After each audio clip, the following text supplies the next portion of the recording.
Nyinyi kama wananchi wa Kisii ambao wako hapa na wananchi wa Kenya, mliamka asubuhi mapema kuchagua viongozi wenu, na mliamka mkijua huyu kiongozi na hawa viongozi watabadilisha maisha yenu.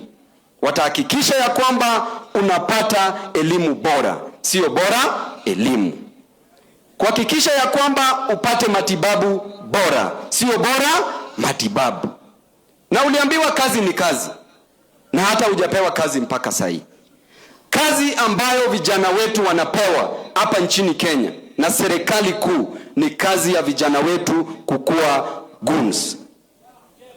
Walituambia watatupatia kazi, wanaweka vijana wetu kukua goons. Hii serikali iko na over 270 parastatals. Mbona vijana wetu ambao wanawekwa goons wasiingizwe wapewe kazi? Mbona wanataka wapewe 12,000 ili waumize Wakenya wenzao? Kwa sababu ya hayo, mimi the only two term yenye najua, nataka niwaelezee hapa. Nikiwaangalia vijana wangapi wako na kazi hapa?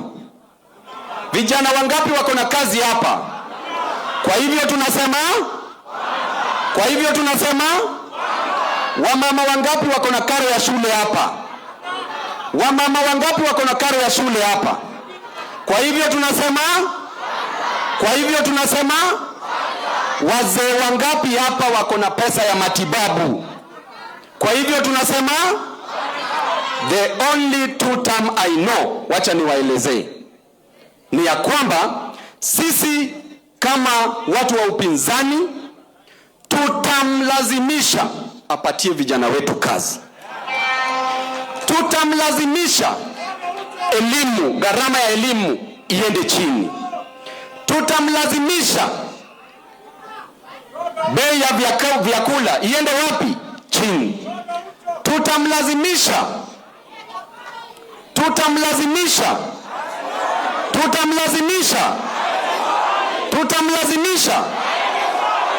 bei na gharama ya maisha iende wapi? Chini.